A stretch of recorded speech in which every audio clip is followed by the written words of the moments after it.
Sunny Hostin tried her best to derail a meaningful conversation.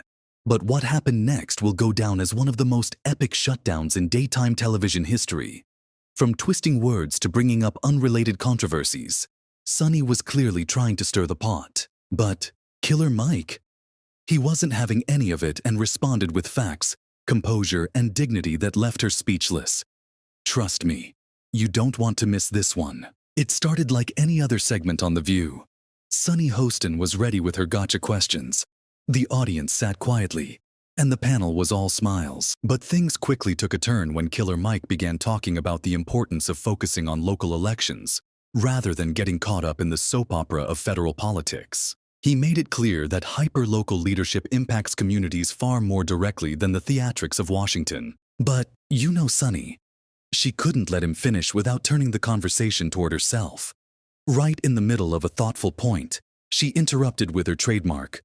Well, as a former prosecutor, which is code for, I'm about to make this about me. And then came the long pause, the dramatic pivot, and the loaded question about Killer Mike's past. A past incident completely irrelevant to the topic at hand. Killer Mike didn't flinch.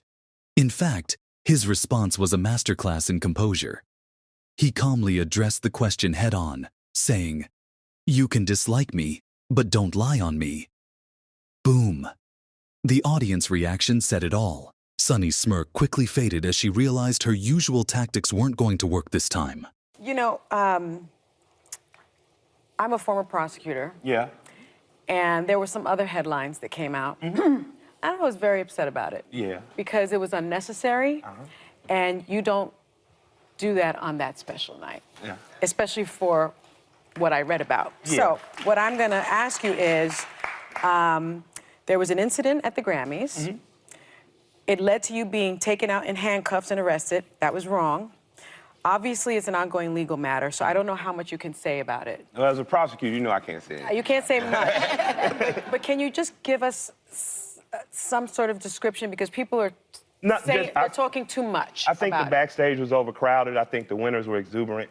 And I think security got a little overzealous, and that's all. It's all, you know, it's water under the bridge for me. Yeah. I like to say all of my heroes have been in handcuffs. Malcolm, Martin, Mandela, Medgar. So, you know,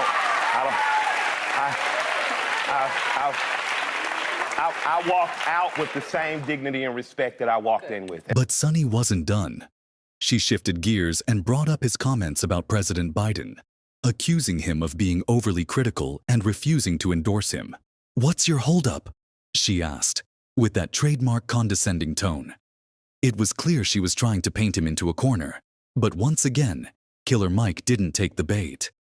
Instead, he responded with a thoughtful and articulate explanation. "My priority is local leadership," he said. "I'm focused on my community and what's happening in my city. If there's a candidate I believe in down the road, I'll support them. But right now, my focus is on Atlanta." It was a simple, logical answer, one that didn't align with the narrative Sunny was trying to push. I would implore people to just take that from it. Don't dwell on the bad stuff. And the next morning, I spent 3 hours kind of by myself. You know, you're waiting. And the police say, "Oh my God, we've never gotten this many phone calls. People have to go to protest. We'll have to move you."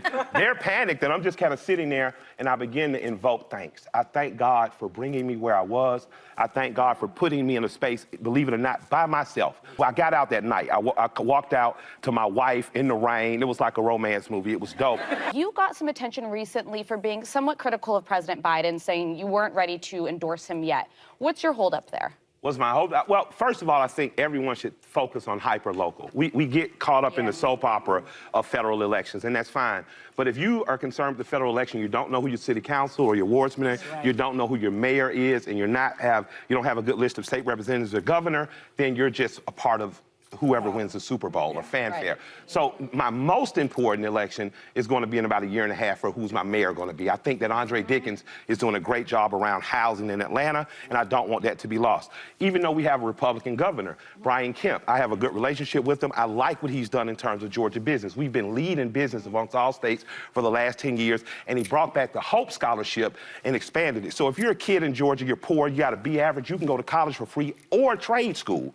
In terms of nationally, I'm just kind of doing what my grandfather said, staying out of white folks' business and watching what happens.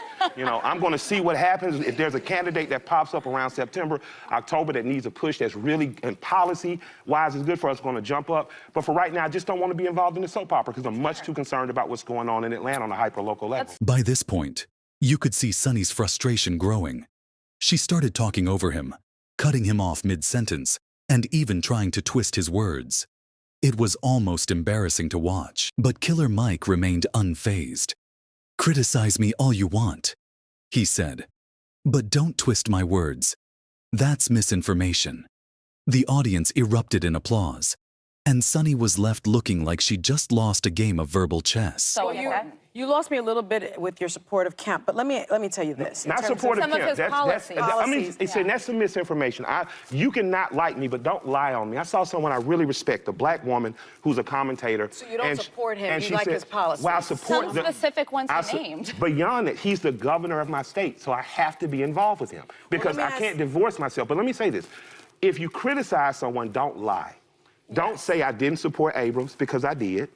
Don't say that I don't support Democrats because I've helped get 3 Democratic mayors elected. I've helped get 2 state representatives elected. But if someone is in the king's seat, I'm not going to not have dinner with the king on the behalf of my people. I have to do that. Let me just point some of Biden's achievements out for the black community. Black wealth is up by 60% relative to pre-pandemic, the largest increase on record. Has helped 8 million renters and their families stay in their home, over 40% of whom were black, and the largest effects in majority black neighborhoods like yours. Delivered investment of over $7 billion to support HBCUs, put $1 billion into Head Start. Whoopi's going to like that. A program where more than 28% of children and pregnant women who benefit and identify as black.